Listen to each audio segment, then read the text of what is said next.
So 2 things inspired me. Did you watch Nobody Wants This on Netflix?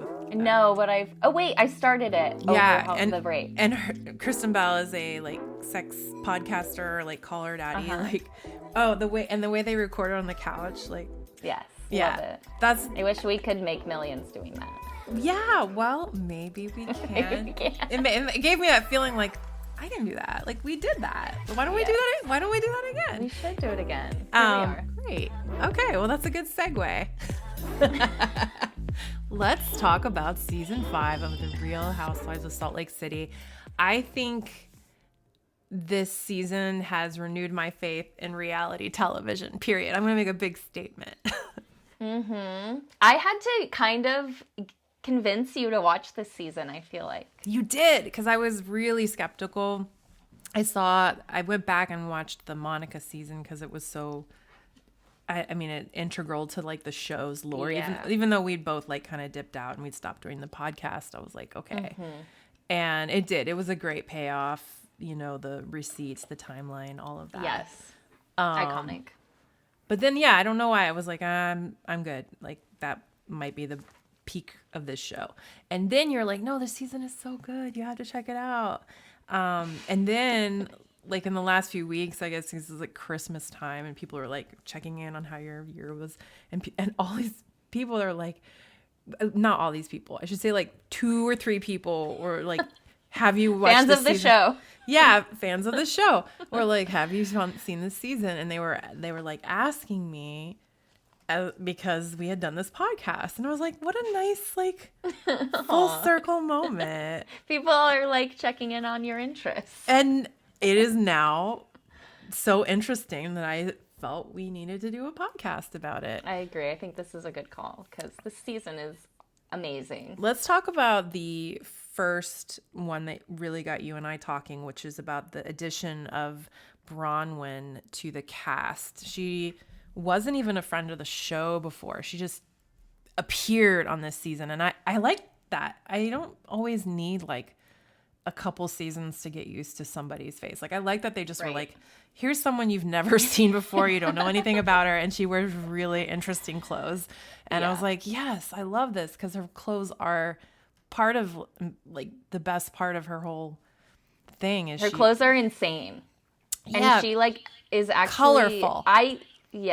She always looks like she went to a Crayola crayon box and is like, yeah, that's the color I'm going to wear today. Bright hunter orange and, like purple. Right.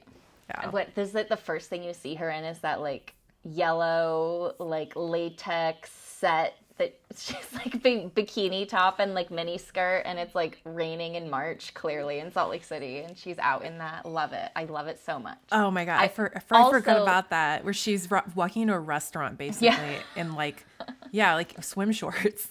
Yeah.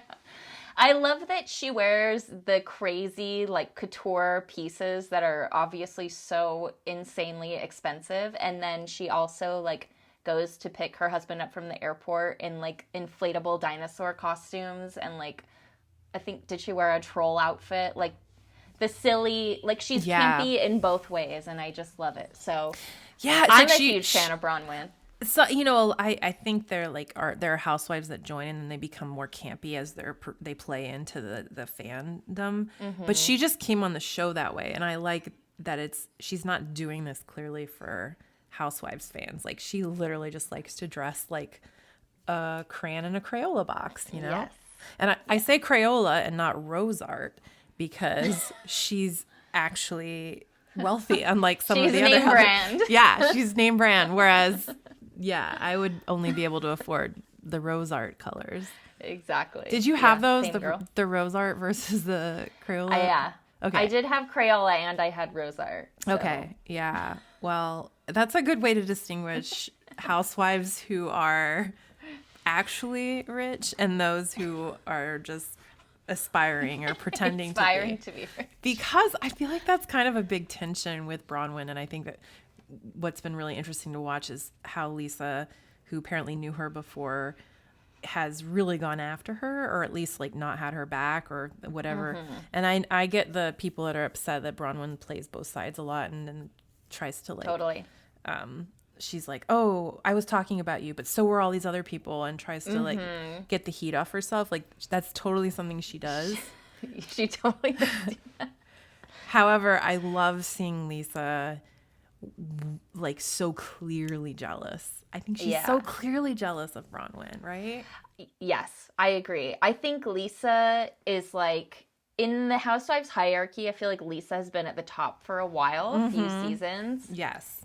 and she sees Bronwyn as a challenge and a threat to that. So I think that's why you kind of see Lisa putting Bronwyn at arm's length and like demanding early in the season that Bronwyn defend her and be her best friend.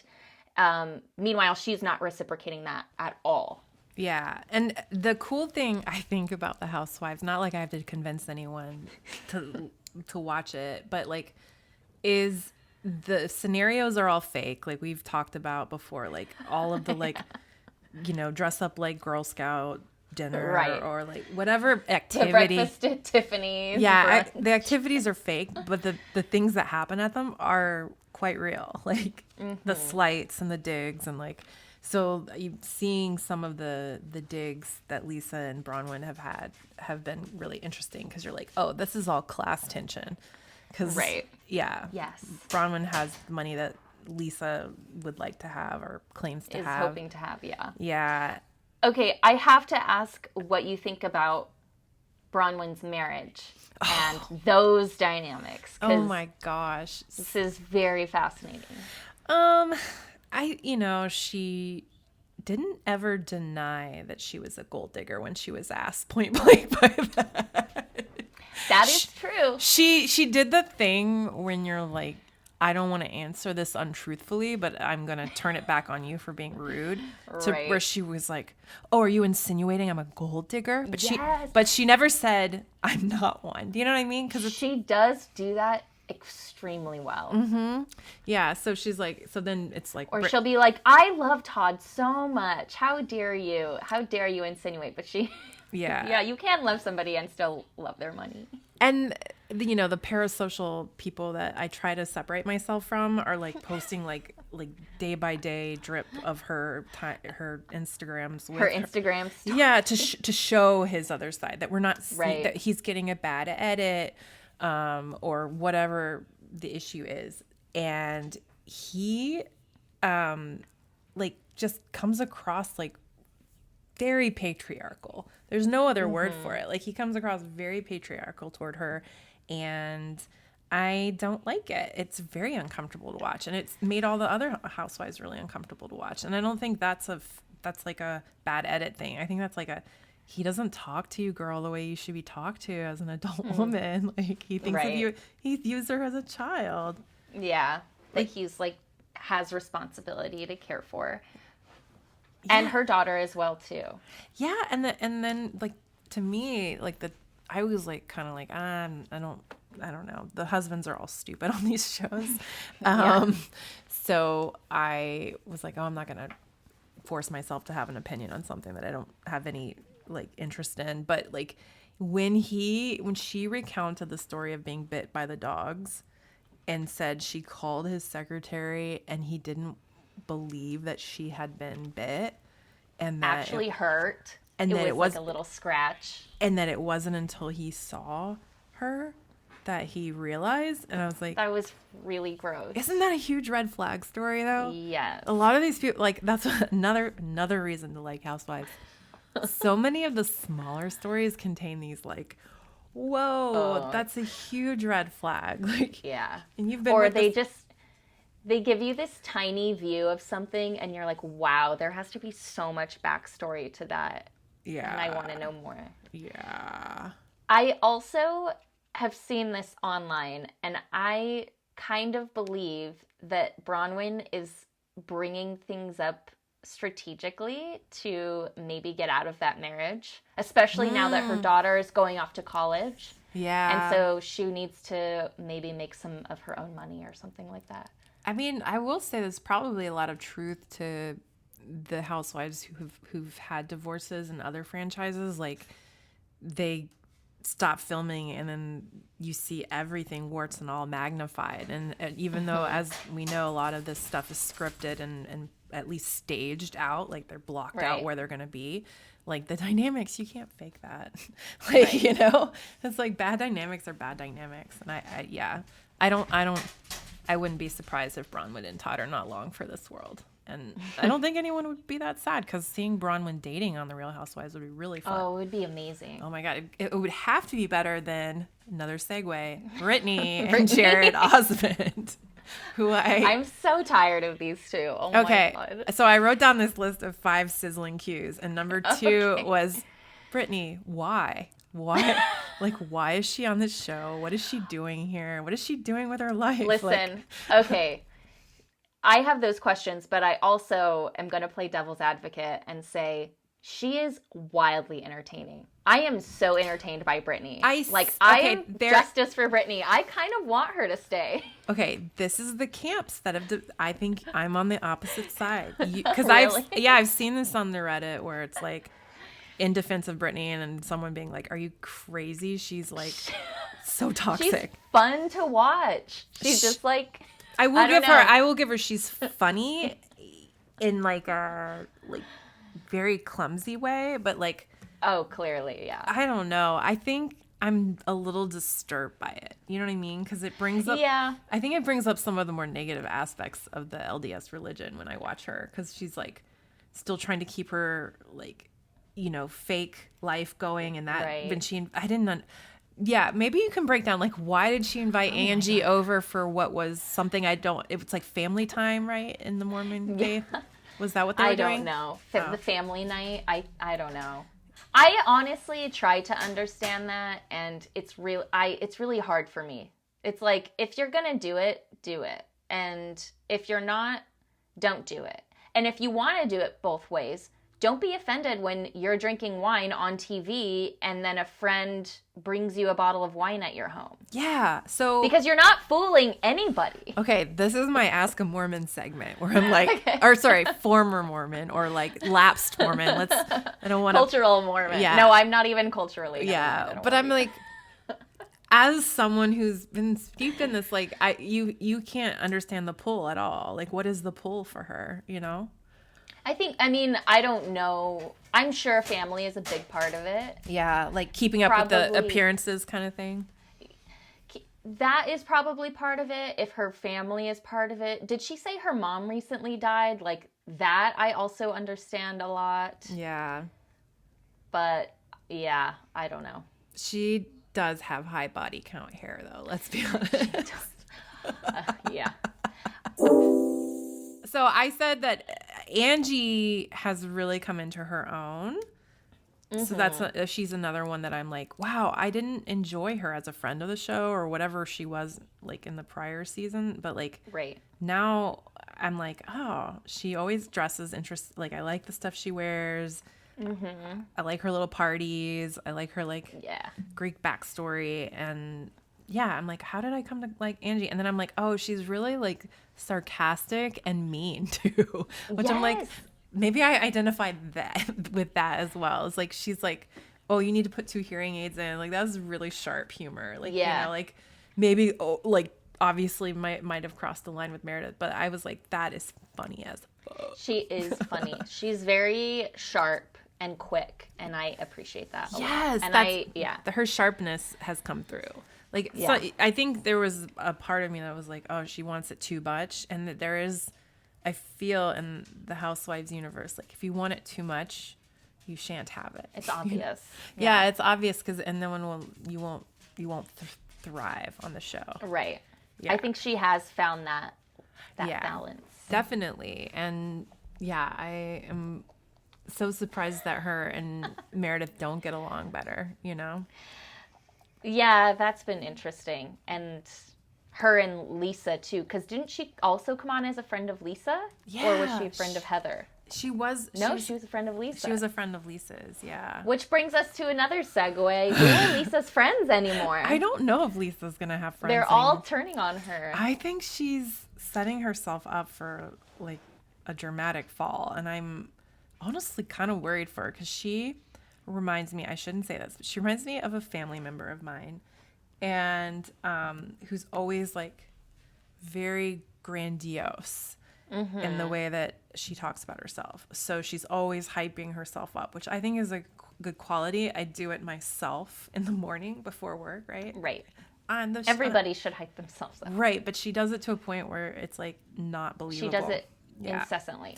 Yeah, and it's seems almost pathological at times, you know, the way she like, and so that's why when they went after her at the dinner, which is where I think that we're at, is like they're Right, they left off. yeah, she like walked away from the dinner because they were like, you're so guarded and no one knows who you really are. And like I think they like pricked her ego death a little Yeah. bit. It's just like because like, you know, that there's a all- persona that you have to put on because you're on a show. But Totally. they were like pricking her and she just immediately But like that happened, yeah, it happened so fast. It's like she suddenly was like, I'm leaving. I can't take this. And I was like, what even happened?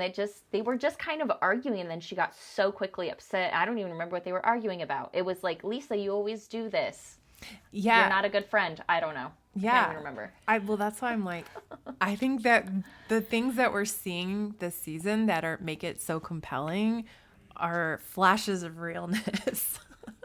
Which is the whole point, Yeah, right? Of reality exactly. shows. You're like, you see something Totally. that you recognize, you see a pattern, you see a behavior. Yes. You know, this is like what I think, oh yeah, because Kristen Bell and Nobody Wants This on Netflix, she introduces her love interest to Vanderpump Rules, and is like, she's like, this is our Monday Night Football, and this really is our Monday Night Football. Okay, I had one more question on my list, which was, let's see. Oh, well, Meredith, the bangs were really funny, and The bangs were hilarious. and did you see her? I just wanted to point out her Instagram post for New Year's was like, you know, post something that you can leave in all caps in 2024, and she goes, I'll go first, and she wore her Audrey Hepburn That's bang. funny. It was That's a so good funny, one. and that's why I'm like, I really like Meredith. I didn't like her at first because I thought she was kind of stuck up and all that, but like, she's got a very I do kind grounded of feel like that still, but I think she is good at being able to laugh at herself with the fans. Oh my gosh, and those bangs were just the most ridiculous things you've ever seen, right? So funny. You almost think they look like some of the eyelashes that you see out there now, or people are just their Yes, the fake they're just, eyelashes like, are just being so Fuzzy much. caterpillars across their eyeballs. Oh my god, like bigger and bigger and bigger and bigger and longer and longer and longer. She is slurring a lot this season, and I think that's a little like it's And like getting sick when she travels. it's like noticeable that Yes. she is a lot like I don't know, I want to say more frail, but like at least like a little less composed. And that part, like, I don't know, I don't want to go dark, but like, hope she's okay. Hope you're okay, Meredith. Yeah. So what's been your favorite look this season? I do think I love Lisa's black, the black like sweetheart neckline. Yeah. And it looks like boobs, totally. And she has this gold, like melting necklace. I'm a fan of that one. Yeah, that one's good. The only one I can ever think of, it's like I'm taking a shower, I'm getting ready for breakfast. I blink and I see Bronwyn's orange with Yes. the Flaming Hot Cheetos. yes, and the green like liner on Eyeliner. Yeah. So good. And it reminds me of a haunted marionette doll. Because you know how marionettes have those really puffy sleeves, you know? Oh. And she often dresses to me like a scary marionette. And so now, like, I don't know if this In glam. this is my own pathology, but like Bronwyn's haunted marionette looks like, yeah, they haunt me day and night and night. I and like, day. I mean, they're very out there, but I like it. It's like very visually interesting. Much more interesting than like, you know, a little black dress or like a little tight, sparkly whatever that they sometimes wear. Yeah. Yeah. So what, do you have any predictions for the rest of the season? Oh, Kind of wrap it up on a forward-looking note. I know. I think God, I don't know. You go first.